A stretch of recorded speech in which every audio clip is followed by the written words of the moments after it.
Hallo und herzlich willkommen bei Sugar Princess. Nach langer Pause zeige ich euch heute ein herbstliches Rezept zum Einstieg wieder nach der Sommerpause, die ich im Urlaub und mit meinen 6 Kindern verbracht habe.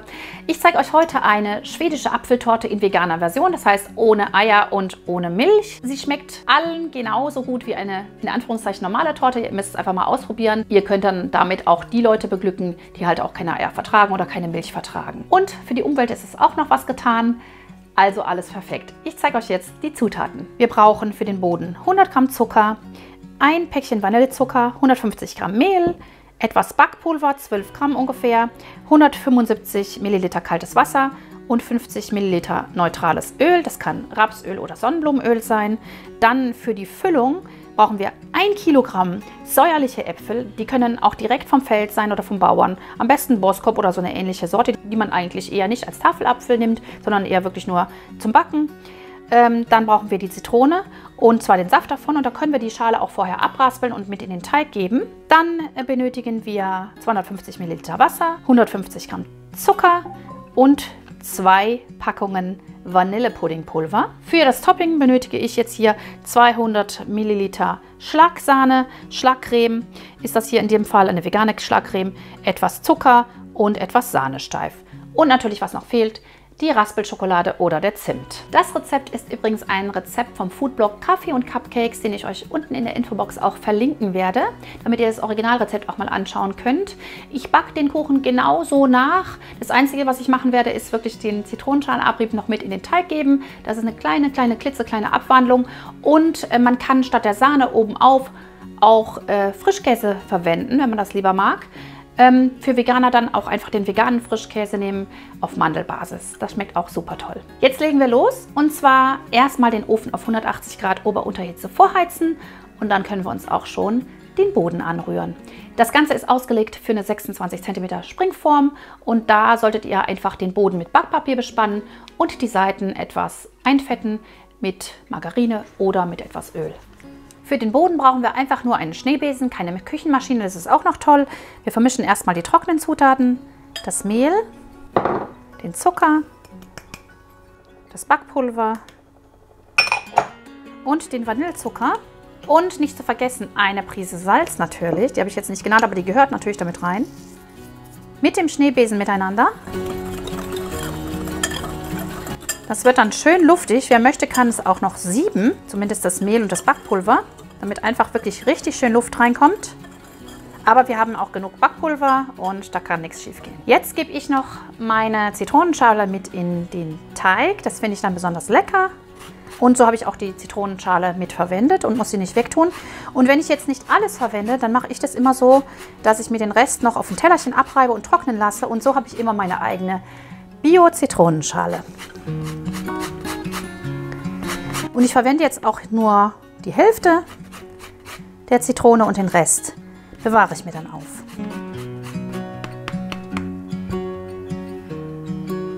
Nochmal schön vermischen, dass alles schön gleichmäßig verteilt ist. Und jetzt kommt noch Wasser und Öl hinzu.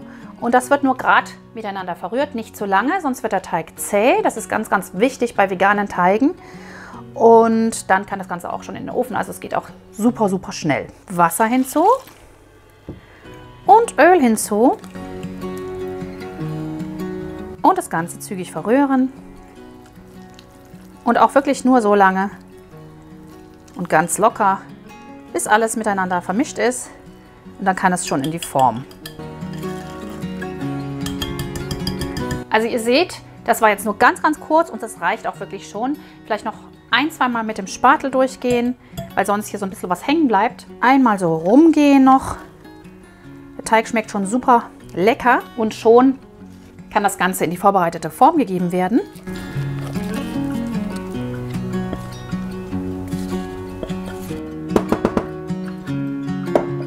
Und jetzt können wir das Ganze in der Form verteilen und glatt streichen, vorsichtig. Nicht zu doll, sonst verliert der Teig an Flüssigkeit. Das ist einfach, ja, das muss man sagen, ein Nachteil bei den veganen Teigen ohne Eier. Da muss man sehr, sehr vorsichtig mit umgehen. Aber wenn man sie richtig behandelt, dann klappt das auch wunderbar. So schnell ging das. Alles schon fertig und ready for baking. Das Ganze muss jetzt für 20 Minuten im vorgeheizten Backofen backen, bis es schön goldbraun ist. Nicht zu lang backen, sonst wird es trocken und dann darf der Kuchen erstmal auskühlen. Wir können in der Zwischenzeit unsere Füllung vorbereiten. Das heißt, wir brauchen jetzt erstmal unsere Äpfel waschen, schälen und entkernen sie und schneiden sie wirklich in kleine Stückchen, möglichst klein, damit sie auch schön durch werden. Ihr könnt sie auch raspeln, aber ich werde sie jetzt in kleine Stückchen schneiden und dann können wir sie mit dem Wasser, dem Vanillepuddingpulver und dem Zucker in einen Topf. Zitronensaft darf natürlich auch nicht fehlen und werden gerade zu einem Kompott gekocht und der Kompott kommt dann auf unseren fertigen Boden. Und das können wir jetzt schon mal vorbereiten.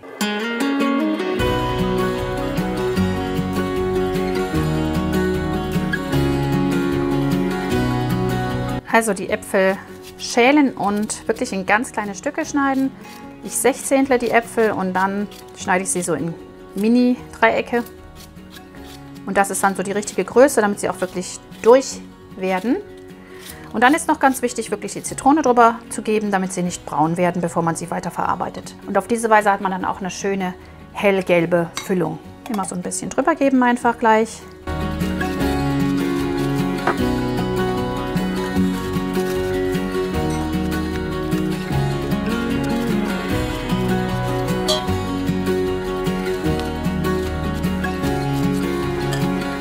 Nach 20 Minuten ist der Kuchen bei mir jetzt fertig und sieht richtig, richtig schön aus und duftet auch total lecker. Und jetzt muss ich noch einen kleinen Moment warten, lasse ihn etwas auskühlen und dann kann auch die Füllung schon drauf. Und dazu benötigen wir jetzt das Wasser, den Zucker, das Vanillepuddingpulver und natürlich die mit der Zitrone beträufelten Äpfelchen. Und ihr seht, die werden fast gar nicht braun durch die schöne Zitrone oben drauf. Und die sind auch schön klein geschnitten. Und ich habe jetzt hier einen großen Topf. Der muss wirklich groß sein, es sind ja richtig viele Äpfel. Da kommt jetzt das Wasser hinein, der Zucker und das Puddingpulver. Und das verrühre ich jetzt miteinander.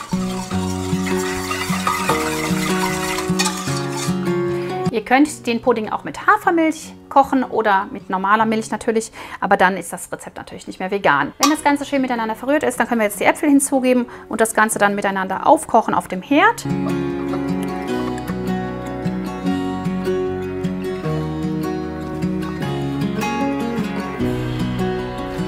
Schön alles vermischen und jetzt gehen wir gemeinsam an den Herd. Das Ganze jetzt bei mittlerer Hitze aufkochen lassen und ab und zu umrühren und das Ganze einfach so lange dann köcheln lassen, bis die Masse andickt und dann müssen wir das Ganze 5 Minuten ruhen lassen, bevor wir das auf den Kuchenboden geben können. Wer das Ganze etwas weihnachtlich noch zubereiten möchte, weil es gerade kurz vor Weihnachten ist, es muss ja nicht sein, dass ihr dieses Video jetzt im Herbst seht, dann könnt ihr zum Beispiel auch noch eine Prise Zimt hinzugeben oder Anis oder einfach kreativ sein. Ihr könnt auch noch ein bisschen Vanilleextrakt hinzugeben. Also da sind beim Würzen der Fantasie keine Grenzen gesetzt. Und wie immer, geht einfach nach euren Vorlieben und seid etwas kreativ. Wer Rosinen mag, der kann zum Beispiel auch noch Rosinen mit hineingeben. Das kann ich mir auch toll vorstellen. Oder mein Vater ist zum Beispiel ein Nelkenfanatiker, der muss in alles immer Nelken hineingeben. Und das würde jetzt auch gut dazu passen. Einfach so ein herbstliches, winterliches Aroma. Das Ganze jetzt unter häufigem Umrühren einfach einmal aufkochen lassen und dann schön andicken lassen und dabei die Hitze runterstellen. Die Masse sollte einfach so lange gerührt werden und etwas gekocht werden, bis die Äpfel halbwegs weich sind. So wie ihr sie halt haben wollt auf der Torte. Wenn ihr sie lieber bissfest habt, könnt ihr das Ganze kürzer zubereiten und wenn ihr sie lieber richtig weich habt, dann müsst ihr halt etwas länger köcheln lassen. Und ihr seht, das wird jetzt richtig schön dick und so kann es dann auch auf den etwas ausgekühlten Boden gegeben werden. So, unsere Füllung der Torte ist jetzt fertig. Das Ganze ist auch schön abgekühlt und kann einfach in der Form bleiben.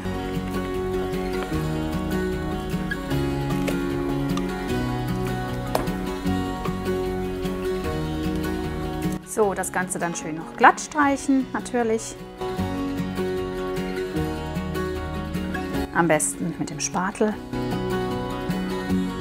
Und ihr seht, wie schön das aussieht und es duftet wahnsinnig. Schade, dass noch kein Geruchsvideo erfunden ist.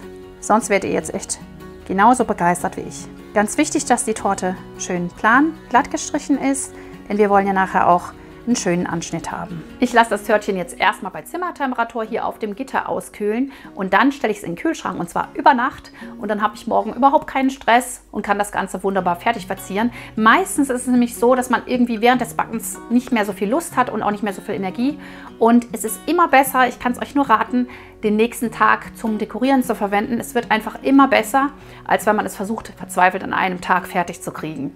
Sowieso ist ja die Auskühlzeit jetzt noch dazwischen und da passt es einfach wunderbar. Die Torte war bei mir über Nacht im Kühlschrank, wie immer, und jetzt werde ich sie fertig dekorieren. Die Sahne müssen wir uns jetzt schlagen, also bei mir die Schlagcreme und etwas Zucker und Sahnefest hinein, das Ganze auf die Torte geben und final dekorieren, entweder mit Raspelschokolade oder mit Zimt. Und ich habe mich diesmal für Zimt entschieden. 200 Milliliter Sahne in eure Schüssel geben. Und die vegane Sahne schlägt sich wirklich super auf und schmeckt richtig gut. Ein bisschen anschlagen und dann wie bei der normalen Sahne einfach vorgehen. Sahne steif und den Zucker hinzugeben.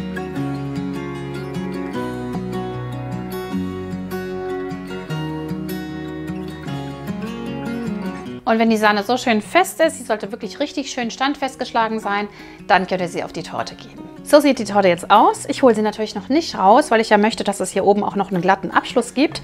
Das heißt, ich gebe jetzt die Sahne einfach nochmal in der Form auf die Torte und hole sie dann erst raus. Das Ganze noch schön glatt streichen und ihr seht, das füllt jetzt wirklich die gesamte Form. Und ich habe jetzt hier auch meine Drehplatte wieder, dann geht es einfach einfacher, das Ganze zu verteilen. Da muss man sich nicht so abmühen. Und ihr könnt das Ganze natürlich jetzt auch in Wellenform oben aufgeben, aber ich finde sie glatt am schönsten. Ich mache sie jetzt ganz glatt. Das schreit ja geradezu nach meinem Lieblingstool, nach meiner Palette. Und hier ist sie auch schon. Schön alles noch glatt machen. Aber wie gesagt, Berg und Tal geht natürlich auch. Dann einfach einen Löffel verwenden und Berg und Tal eindrücken. Oder ihr könnt es natürlich auch aufspritzen, die Sahne. Einfach in Tuffs, also wie euch das gefällt. Ja, im Prinzip fertig. Zimt und Siebchen. Und das Ganze jetzt vorsichtig, am besten noch nicht direkt auf der Torte, sondern seitlich einfach ein Tellerchen hinstellen und den Zimt ins Sieb geben. Sonst haben wir an einer Stelle so gleich so viel Zimt und dann drüber sieben.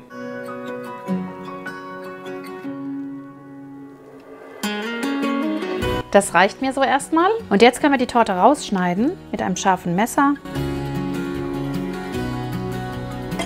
Das Messer ab und zu sauber machen, damit nichts hängen bleibt.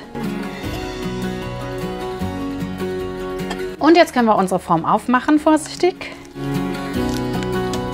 Und den Ring abheben. So sieht die Torte aus. Wirklich super schön. Das einzige Problem, was wir jetzt noch haben, ist, wir müssen sie noch auf die Platte kriegen. Dafür brauchen wir natürlich jetzt einen Tortenretter, wie immer, und setzen sie einfach über. Mit dem Tortenretter jetzt einfach auch unter das Papier fahren. Das ist einfacher als direkt an den Boden. Das Papier können wir noch entfernen. Das Ganze auf die Platte setzen. Tortenretter rausziehen. So, und jetzt kommt es noch darauf an, das Papier zu entfernen. Ein bisschen anheben mit dem Retter und das Papier vorsichtig rausziehen. Also da muss man jetzt wirklich vorsichtig sein, sonst ruiniert man sich die Torte. Und ich rate euch eigentlich dazu, den Boden stattdessen einzufetten. Dann ist das einfacher. Ein bisschen anheben, vorsichtig sein, dass die Torte nicht uneben wird. Und da ist es raus. Und jetzt können wir die Torte noch auf der Platte richtig auspositionieren. So. Perfekt. So, das Törtchen ist fertig. Das ging ja wirklich richtig, richtig schnell und es duftet super lecker nach den Äpfeln und nach dem Zimt. Also ich finde es eine geniale Kombination. Ich mag das einfach. Aber wenn ihr keinen Zimt mögt oder wenn euch das schon zu weihnachtlich ist, dann, wie gesagt, könnt ihr auch gerne Raspelschokolade verwenden. Am besten Zartbitter. Ich glaube, das harmoniert am besten. Jetzt bleibt mir nur noch das Ganze zu probieren und mal zu schauen, wie ist denn die Kombination? Ist sie wirklich so traumhaft, wie sie jetzt duftet und aussieht? Und das mache ich jetzt für euch. Es duftet wirklich wahnsinnig lecker und ich liebe ja so Törtchen, die so einfach herzustellen sind.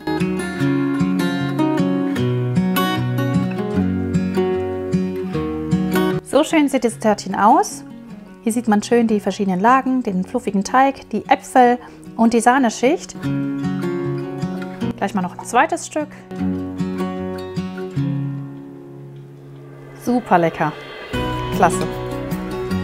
Total fluffig der Boden und echt duftig und schön leicht.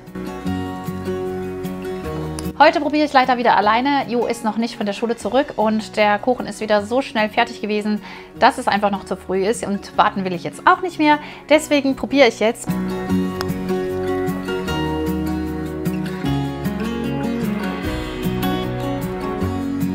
Super, super lecker, der Boden total fluffig, die Äpfelchen schön säuerlich. Ein bisschen länger hätte ich sie noch garen können, aber da könnt ihr einfach gucken, einfach nach Geschmack gehen und obendrauf die Sahne. Einfach perfekt. Also wirklich für den Herbst ein super schöner, schneller und sehr, sehr leckerer Kuchen. Und niemand wird es merken, dass diese Torte vegan ist. Garantiert. Das war die leckere schwedische Apfeltorte. Ein Traum aus säuerlichen Äpfeln und dem super tollen Zimt-Sahne-Topping und dem fluffigen Boden. Ohne Eier und ohne Milch. Also für alle Veganer und Milchallergiker geeignet. Ich freue mich, wenn ihr die Torte einmal nachbackt und mir Fotos zuschickt. Und wir sehen uns hier wieder nächste Woche um 10 Uhr. Ab jetzt gibt es wieder jede Woche ein Video. Und bis dahin alles Gute für euch und viel Spaß beim Nachbacken. Tschüss!